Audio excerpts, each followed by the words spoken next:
श्री गणेशाय नमः। भक्तों, इस वीडियो में हम संकष्टी चतुर्थी की पौराणिक कथा साथ ही संकष्टी चतुर्थी व्रत कथा श्रवण करेंगे। किसी भी शुभ कार्य की शुरुआत गणेश भगवान की पूजा से ही होती है। गणपति को बुद्धि, बल और विवेक का देवता कहा जाता है।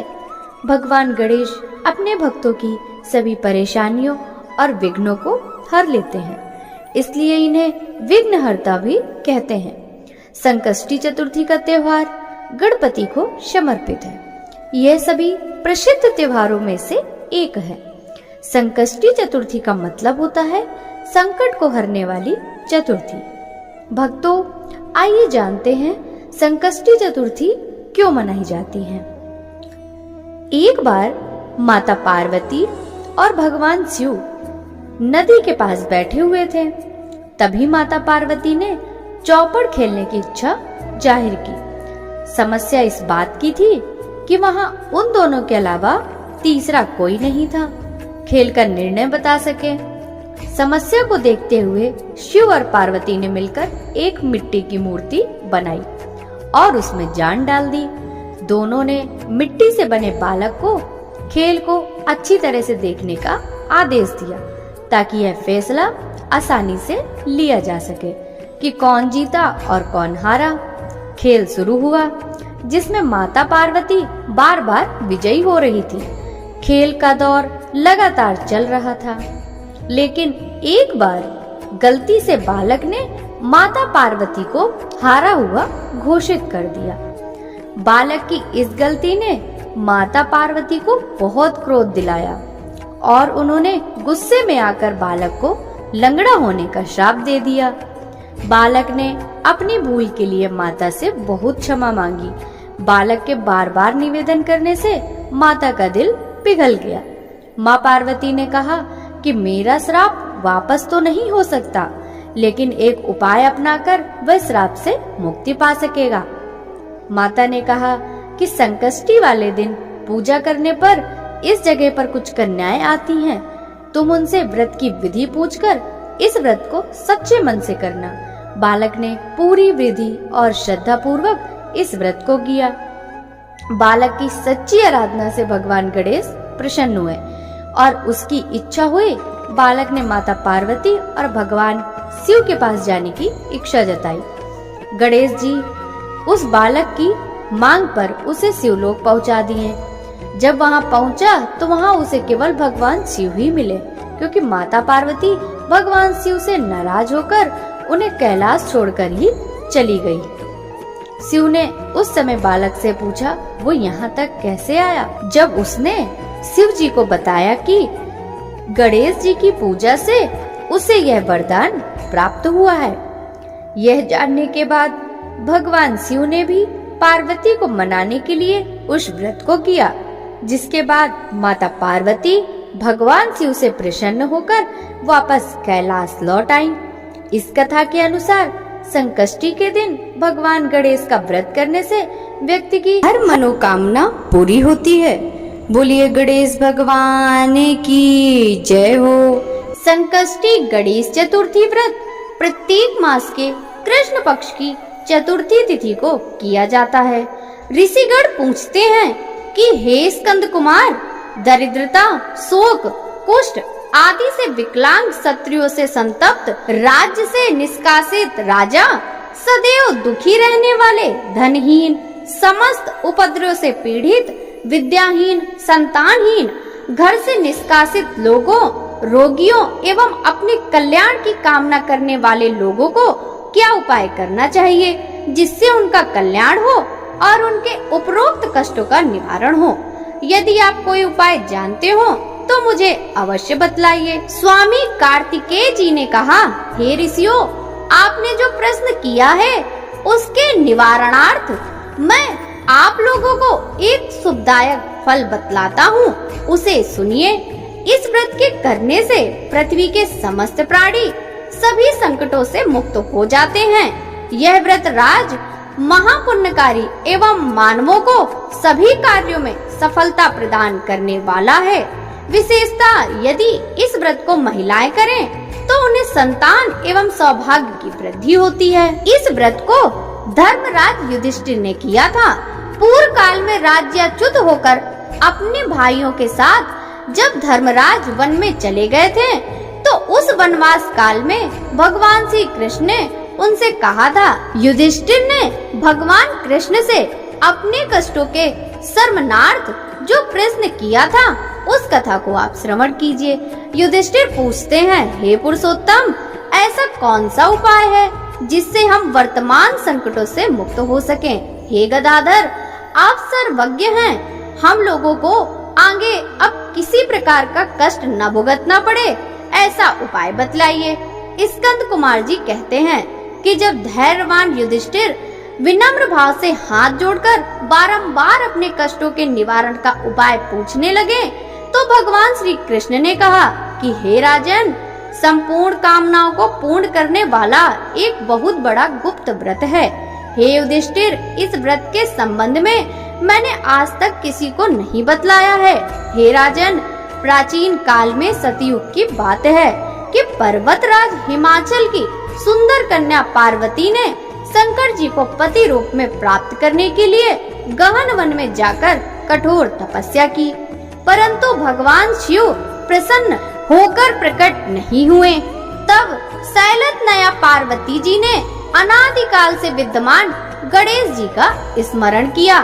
गणेश जी को उसी क्षण प्रकट देखकर पार्वती जी ने पूछा, मैंने कठोर, दुर्लभ एवं लोमहर्षक तपस्या की, किंतु अपने प्रिय भगवान शिव को प्राप्त न कर सकी। वह कष्ट विनाशक दिव्य व्रत जिसे नारद जी ने कहा है और जो आपका ही व्रत है, उस प्राचीन व्रत के तत्व को आप मुझसे कहिए। पार्वती जी की बात सुनकर तत्कालीन सिद्धिदाता गणेश जी उस कष्टनाशक शुभदायक व्रत का प्रेम से वर्णन करने लगे। गणेश जी ने कहा, हे अचल सुते, अत्यंत पुण्यकारी एवं समस्त कष्टनाशक व्रत को कीजिए। इसके करने से आपकी सभी आकांक्षाएं पूर्ण होंगी और जो व्यक्ति इस व्रत को करेंगे उन्हें भी सफलता मिलेगी। श्रावण के संकष्टी चतुर्थी की रात्रि में चंद्रोदय होने पर पूजन करना चाहिए। उस दिन मन में संकल्प करें कि जब तक चंद्रोदय नहीं होगा मैं निराहार रहूंगी। पहले श्री गणेश का पूजन करके ही भोजन करूंगी। मन में ऐसे निश्चय करना चाहिए। इसके बाद सफेद तिल के जल से स्नान करें, मेरा पूजन करें तथा अपनी सामर्थ्य के अनुसार सोने, चांदी, तांबे अथवा मिट्टी के कलश में जल भरकर उस पर गणेश जी की प्रतिमा स्थापित करें। मूर्ति कलश पर वस्त्राच्छादन करके अष्टदल कमल की आकृति बनावें और उसी मूर्ति की स्थापना करें। तत्पश्चात षोडश उपचार विधि से भक्ति पूर्वक पूजन करें। मूर्ति का ध्यान निम्न प्रकार से करें, हे लंबोदर, 4 भुजा वाले, 3 नेत्र वाले, लाल रंग वाले, हे नील वर्ण वाले, शोभा के भंडार, प्रसन्न मुख वाले गणेश जी, मैं आपका ध्यान करती हूँ। हे गजानन, मैं आपका आवाहन करती हूँ। हे विघ्नराज, आपको प्रणाम करती हूँ। यह आसन है। हे लंबोदर, यह आपके लिए पाद्य है। हे शंकर सुवन, यह आपके लिए अर्घ्य है। हे उमापुत्र, यह आपके स्नानार्थ जल है। हे वक्रतुंड, यह आपके लिए आचमनीय जल है। हे सुकर्ण, यह आपके लिए वस्त्र है। हे सुशोभित, यह आपके लिए यज्ञोपवीत है। हे गणेश्वर, यह आपके लिए रोली चंदन है। हे विघ्न विनाशन, यह आपके लिए फूल है। हे विकट, यह आपके लिए धूप बत्ती है। हे वामन, यह आपके लिए दीपक है। हे सर्वदेव, यह आपके लिए लड्डू का नैवेद्य है। हे देव, यह आपके निमित्त फल है। हे विघ्नकर्ता, यह आपके निमित्त मेरा प्रणाम है। प्रणाम करने के बाद क्षमा प्रार्थना करें। इस प्रकार षोडश उपचार रीति से पूजन करके नाना प्रकार के प्रसादों को बनाकर भगवान को भोग लगाएं। हे देवी, शुद्ध देसी घी में 15 लड्डू बनाएं। सर्वप्रथम भगवान को लड्डू अर्पित करके उसमें से 5 ब्राह्मणों को दे दे। अपने सामर्थ्य के अनुसार दक्षिणा देकर चंद्रोदय होने पर भक्ति भाव से अर्घ्य देवें। तदंतर 5 लड्डू का स्वयं भोजन करें। फिर हे देवी, तुम सब तिथियों में सर्वोत्तम हो, गणेश जी की परम प्रियतमा हो। हे चतुर्थी, हमारे द्वारा प्रदत्त अर्घ्य को ग्रहण करो। तुम्हें प्रणाम है। निम्न प्रकार से चंद्रमा को अर्घ्य प्रदान करें। क्षीर सागर से उत्पन्न हे लक्ष्मी के भाई, हे निशाकर, रोहिणी सहित हे शशि, मेरे दिए हुए अर्घ्य को ग्रहण कीजिए। गणेश जी को इस प्रकार प्रणाम करें। हे लंबोदर, आप संपूर्ण इच्छाओं को पूर्ण करने वाले हैं, आपको प्रणाम है। हे समस्त विघ्नों के नाशक, आप मेरी अभिलाषा को पूर्ण करें। तत्पश्चात ब्राह्मण की प्रार्थना करें। हे दिव्यराज, आपको नमस्कार है, आप साक्षात देव स्वरूप हैं। गणेश जी की प्रसन्नता के लिए हम आपको लड्डू समर्पित कर रहे हैं। आप हम दोनों का उद्धार करने के लिए दक्षिणा सहित इन 5 लड्डुओं को स्वीकार करें। हम आपको नमस्कार करते हैं। इसके बाद ब्राह्मण भोजन कराकर श्री गणेश जी से प्रार्थना करें। यदि इन सब कार्यों के करने की शक्ति ना हो तो अपने भाई बंधुओं के साथ दही एवं पूजन में निवेदित पदार्थ का भोजन करें। प्रार्थना करके प्रतिमा का विसर्जन करें और अपने गुरु को अन्न वस्त्र आदि एवं दक्षिणा के साथ मूर्ति दे देवें। इस प्रकार से विसर्जन करें। हे देवों में श्रेष्ठ गणेश जी, आप अपने स्थान को प्रस्थान कीजिए एवं इस व्रत पूजा के फल को दीजिए। हे सुमुखी, इस प्रकार जीवन भर गणेश चतुर्थी का व्रत करना चाहिए। यदि जन्म भर ना कर सके तो 21 वर्ष तक अवश्य ही करें। यदि इतना करना भी संभव ना हो तो 1 वर्ष तक 12 महीना के व्रत अवश्य करें। यदि इतना करना भी संभव ना हो सके तो वर्ष के 1 मास को अवश्य ही व्रत करें और श्रावण चतुर्थी को व्रत का उद्यापन करें। बोलिए श्री गणपति महाराज की जय। संकष्टी चतुर्थी की दूसरी कथा श्रवण करेंगे। द्वापर युग में महिष्मती नगरी का महिजित राजा, वह बड़ा ही पुण्यशील और प्रतापी राजा था। वह अपनी प्रजा का पालन पुत्रवत करता था, किंतु संतान विहीन होने के कारण उसे राजमहल का वैभव अच्छा नहीं लगता था। वेदों में निसंतान का जीवन व्यर्थ माना गया है। यदि संतान विहीन व्यक्ति अपने पितरों को जल दान देता है तो उसके पितृगण उस जल को गर्म जल के रूप में ग्रहण करते हैं। इसी उपापों में राजा का बहुत समय व्यतीत हो गया। उन्होंने पुत्र प्राप्ति के लिए बहुत से दान, यज्ञ आदि कार्य किए, फिर भी राजा को पुत्रोत्पत्ति नहीं हुई। जवानी ढल गई, बुढ़ापा आ गया, किंतु वंश वृद्धि न हुई। तदंतर राजा ने विद्वान ब्राह्मणों और प्रजाजनों से इस संदर्भ में परामर्श किया। राजा ने कहा कि हे ब्राह्मणों तथा प्रजाजनों, हम तो संतानहीन हो गए, अब मेरी क्या गति होगी। मैंने जीवन में तो किंचित भी पाप कर्म नहीं किया। मैंने कभी अत्याचार द्वारा धन संग्रह नहीं किया। मैंने तो सदैव प्रजा का पुत्रवत पालन किया और धर्माचरण द्वारा ही पृथ्वी पर शासन किया।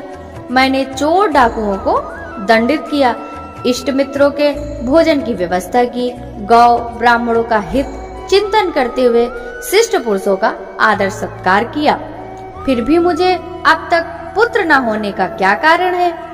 विद्वान ब्राह्मणों ने कहा, हे महाराज, हम लोग वैसा ही प्रयत्न करेंगे जिससे आपके वंश की वृद्धि हो। इस प्रकार कहकर सब लोग युक्ति सोचने लगे। सारी प्रजा राजा के मनोरथ की सिद्धि के लिए ब्राह्मणों के साथ वन में चली गई। वन में उन लोगों को एक श्रेष्ठ मुनि के दर्शन हुए। वे मुनिराज निराहार रहकर तपस्या में लीन थे। ब्रह्मा जी के समान वे आत्मजित, क्रोधजित तथा सनातन पुरुष थे। संपूर्ण वेद विशारद एवं अनेक ब्रह्म ज्ञान संपन्न वे महात्मा थे। उनका निर्मल नाम लोमस ऋषि था।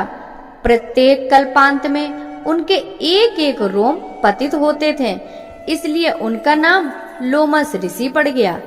ऐसे त्रिकालदर्शी महर्षि लोमेश के उन लोगों ने दर्शन किए। सब लोग उन तेजस्वी मुनि के पास गए। उचित अभ्यर्थना एवं प्रणाम आदि के अंतर सभी लोग उनके समक्ष खड़े हो गए। मुनि के दर्शन से सभी लोग प्रसन्न होकर परस्पर कहने लगे कि हम लोगों को सौभाग्य से ही ऐसे मुनि के दर्शन हुए हैं। इनके उपदेश से हम सभी का मंगल होगा। ऐसा निश्चय कर उन लोगों ने मुनिराज से कहा, हे ब्रह्म ऋषि, हम लोगों के दुख का कारण सुनिए। अपने संदेह के निवारण के लिए हम लोग आपके पास आए हैं।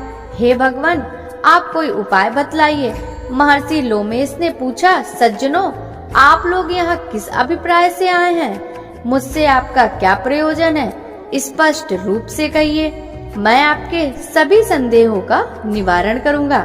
प्रजाजनों ने उत्तर दिया, हे मुनिवर, हम महिष्मती नगरी के निवासी हैं। हमारे राजा का नाम महिजित है। वह राजा ब्राह्मणों का रक्षक, धर्मात्मा, दानवीर, सूरवीर एवं मधुरभाषी है। उस राजा ने हम लोगों का पालन पोषण किया, परंतु ऐसे राज को आज तक संतान की प्राप्ति नहीं हुई। हे भगवान, माता पिता तो केवल जन्मदाता ही होते हैं, किंतु राज ही वास्तव में पोषक एवं संवर्धक होता है। उसी राजा के निमित्त हम लोग ऐसे गहन वन में आ गए।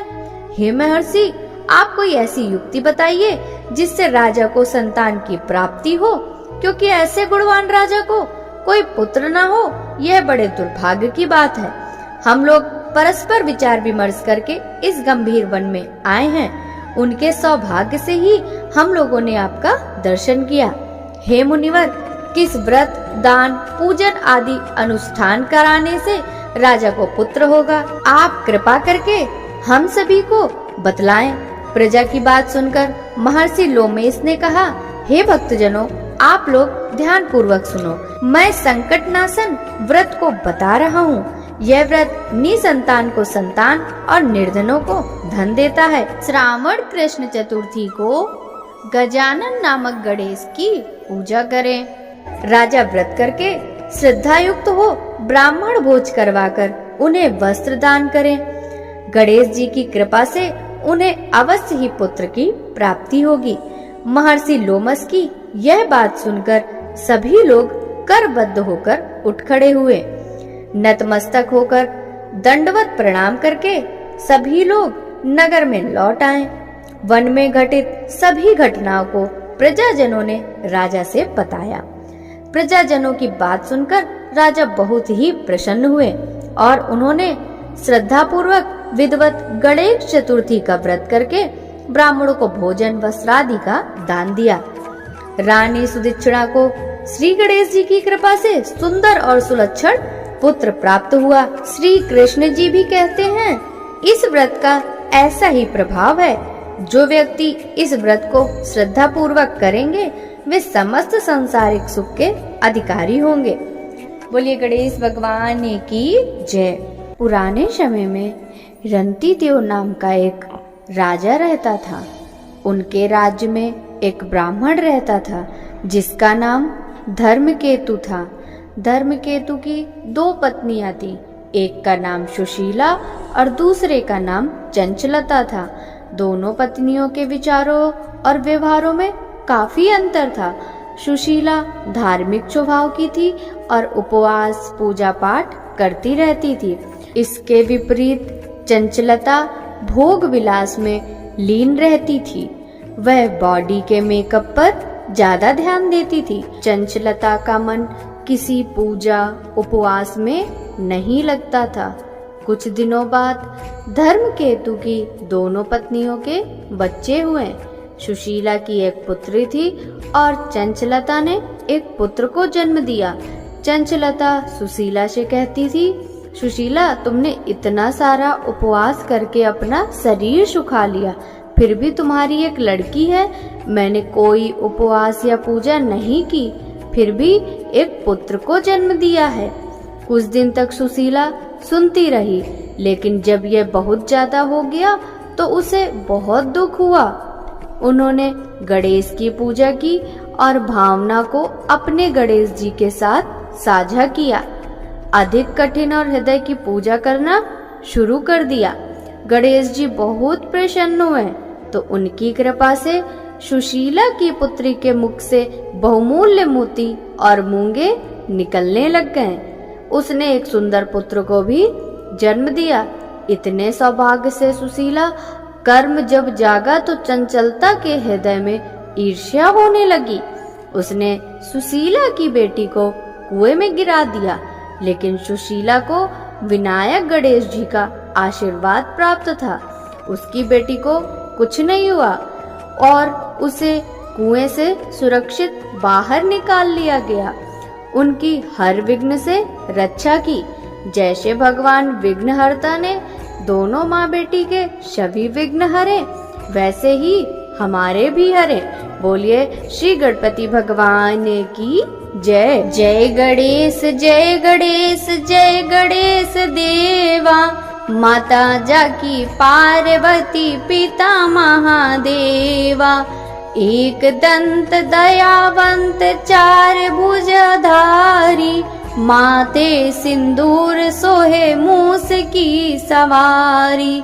जय गणेश जय गणेश जय गणेश देवा, माता जाकी पार्वती पिता महादेवा।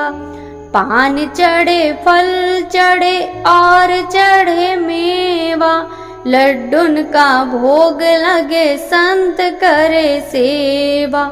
जय गणेश जय गणेश जय गणेश देवा, माता जाकी पार्वती पिता महादेवा। अंधन को आँख देत कोढ़िन को काया, बांझन को पुत्र देत निर्धन को माया। जय गणेश जय गणेश जय गणेश देवा, माता जाकी पार्वती पिता महादेवा। सूर्य श्याम शरण आए सफल कीज सेवा, माता जाकी पार्वती पिता महादेवा। जय गणेश जय गणेश जय गणेश देवा, माता जाकी पार्वती पिता महादेवा। दीनन की लाज रखो शंभु सुतकारी, कामना को पूर्ण करो जाओ बलिहारी। जय गणेश जय गणेश जय गणेश देवा, माता जाकी पार्वती पिता महादेवा।